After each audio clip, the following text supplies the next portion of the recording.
home sites. Tonight I'm going to start out with an introduction into hunting home sites for Civil War relics, and after that I'm going to go into 6 different home sites that I've hunted in the past few years. The first home site had an 1861 Virginia camp located right next to it. Some really nice buttons came out of this home site. The second home site had a New York camp and a small Confederate camp located right next to it. And this home site produced some real nice plates. The third home site had just a picket camp and produced some buttons and a couple plates. The fourth home site was located next to a battlefield and had battlefield artifacts. The fifth home site I'm going to talk about was a church site. And the sixth home site had a mid-war Confederate cavalry camp. And when I talk about these home sites, I've got photos of the actual sites, and then I've got the photos of the relics that were dug there. And I went ahead and showed all the slides of all the relics that came out of the various home sites, just to get an idea of what went on at that particular home site.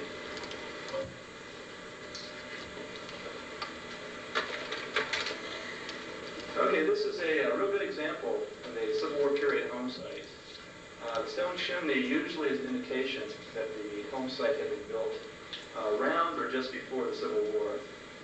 This particular home site produced some really nice relics. It's actually one of the home sites I'm going to talk about later in the presentation. You might want to note the flowers that are coming up. This photo was shot in the springtime. And a lot of the home sites, the flowers will still grow after all the years in the woods. Here's another home site. This was probably a colonial home site, and maybe made it just to the Civil War. What gives this away as a home site is it's got a carpet of ivy, probably planted when the owners were still living in the house. There's an extremely large cedar tree. It's hard to get an idea of just how big this tree is in the photo, but it's a very large tree. And what really gives it away also is right next to the cedar tree is a scraggly boxwood bush. And boxwoods are very popular in the colonial days, and many times they'll survive modern times. This particular home site didn't yield any Civil War relics, but they got quite a few colonial buttons out of this home site. But home sites like this are often very good to hunt for Civil War relics. Here's a home site that probably went just to the Civil War. The brick piles where the chimney has crumbled down upon itself, and the woods is completely taken over where the yard area had been. And this home site yielded a U.S. belt plate and some bullets. And these home sites like this are very good to hunt for Civil War relics.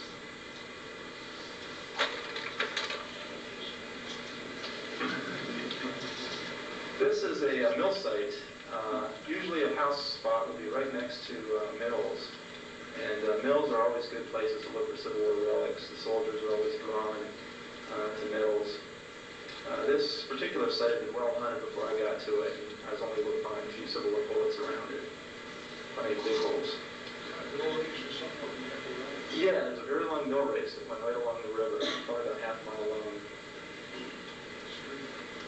Yeah, little stream.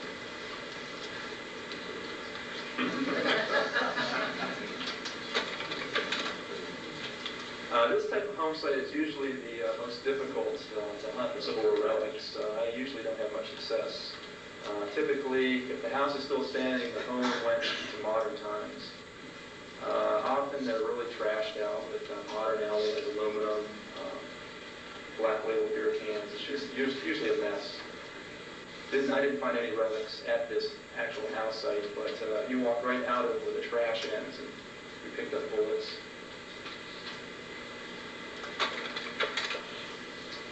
If you're going to hunt home sites, you got to get used to this kind of stuff.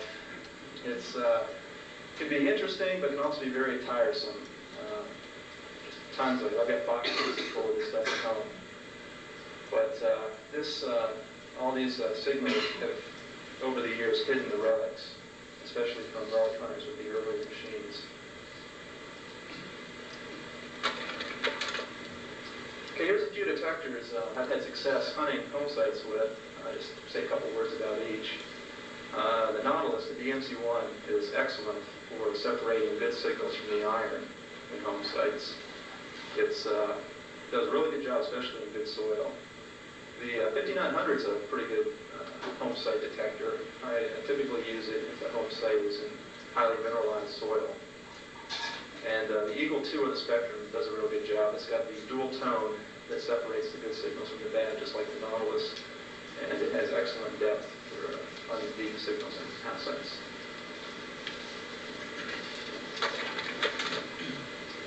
Probably can't see this too well. It's a Civil War period map. It's got all the roads and the existing home sites on it.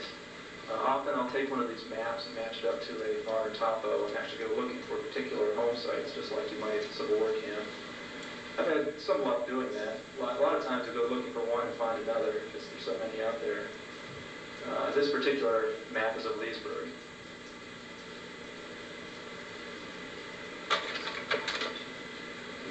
About 3 years ago, all I thought home sites were good for were a few coins. One day I was out hunting, hoping to find a coin, and I dug this volunteer Maine militia belt buckle. And after that, I started taking home sites a little more seriously, and actually looking for them to provide Civil War relics. And after that, I have quite a few with some of these with this presentation coming out. Okay, Site 1. This actually had two home sites. I put them into the same site because they would have been next door neighbors. And the same group of soldiers really were at both sites. The camp kind of spread across both home sites. I've been able to guess that it was an 1861 Virginia camp. From this location, from what I found, it's probably a pretty good guess. The people lived in the homes until about the 1920s, which meant there was quite a bit of trash to sort through, and that's probably what saved it from all the earlier relic hunters.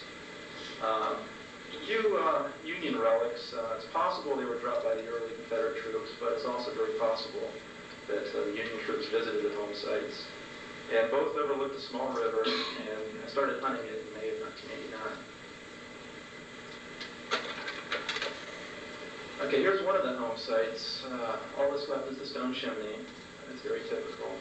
One of the interesting things about this home site is it's actually built on the floodplain, or just on the edge of the floodplain of the river. And you really can't tell on the photo, but there's actually high water marks on the chimney.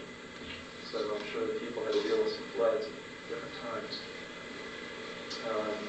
The camp started just about where this home site is and went up the hillside to another home site. Here's a close-up of the chimney. There were some fairly modern repairs done to it.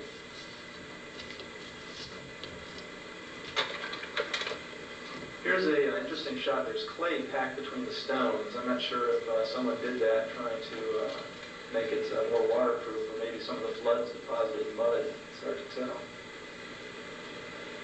Pretty rough stonework. Here's looking down just from below the home site to the river. You can see that it's a very low home site. And something to notice, there's a road bed that's cut right through the middle of it. There was an old ford across the river.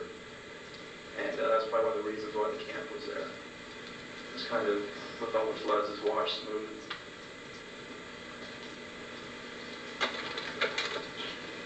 Here's a shot of what's left of the foundation. This is the second home site. The camp went from that first one up to this home site. This one past it, not much farther. This is a really nice, nicely made stone chimney. It looks like there was a second-story fireplace built into it. It's very wide, all the way up to the second story. Here's another shot of it. That looks like looking at the stonework of these old chimneys. They hold together usually without much mortar at all. There's a shot showing probably where the second-story fireplace was.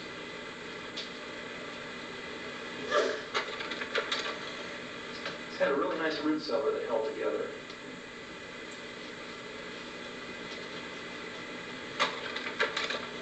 Here's a close-up of the stonework of the root cellar.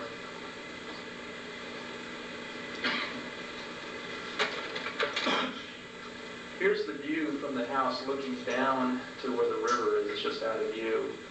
This whole hillside was just a sheet of bullets mixed in with a sheet of trash on the home site, but Just picked up probably about 100 ringtail sharps and 3 ringers and round balls on this hillside.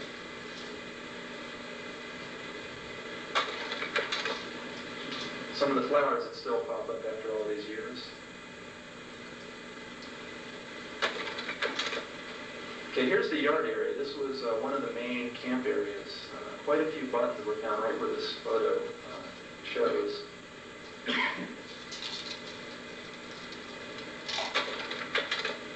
Okay, here's 3 of the Virginia buttons that came out of here. They're the low convex style.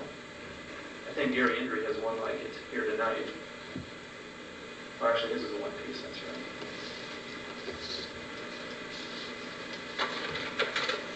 There were 2 plates that came out of this camp. The top is a U.S. puppy paw and has a carbine sling buckle on the bottom. The U.S. plate was found right next to the chimney on the home site that was on the top of the hill, and the sling buckle was on the hillside. Got these down by the river next to the home site that was on the floodplain. These are one-piece Virginias, 11 of them. Could have been 1 coat, could have been 2, I'm not really sure. They're kind of scattered in an area about 20 yards by 20 yards. The bottom right is a ordnance button, and actually an eagle coat button, a flower, and a flat button were also found with these buttons. This is a close-up of one of the Virginia one-piece buttons. It's kind of interesting to notice, if you look, the seal is sort of offset to the left side of the button. It's an extremely thin button, not like the typical cast one-piece buttons.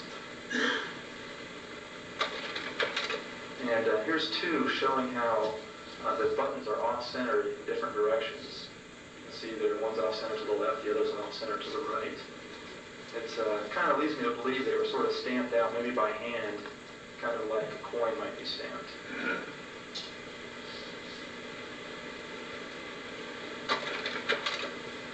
Here's a rosette that was found at the site. Several different theories about it. Some people say it's a pre-militia or pre-war militia rosette. Some say it's a Confederate government issue rosette. I would like to believe the latter. It's, of course.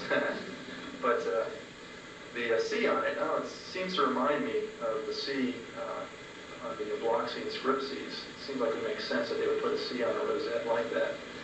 And also it's unusual that all the rosettes that were pre-Civil War were typically low convex rosettes. And here's this big old high convex cast rosette. It's very atypical for the period.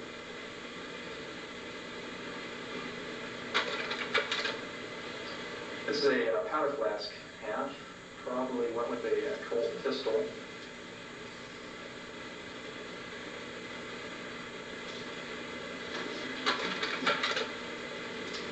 On the right is a hat letter D. It's actually quite large. It's got lead filling and some wire hooks on the back. Probably very early company letter. And on the left is a U.S. rosette. And I've seen several like this. The U.S. is just neatly filed off. The Confederates had a little more time on their hands early in the morning.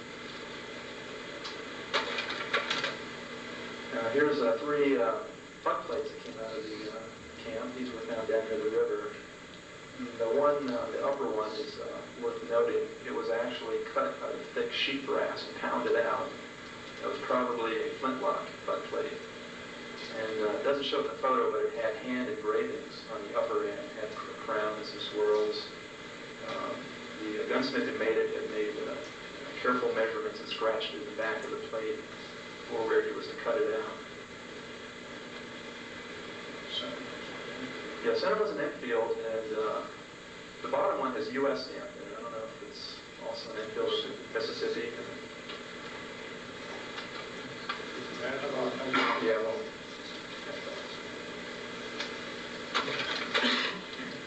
Here's a representation of the bullets that came out of this camp. The most common bullet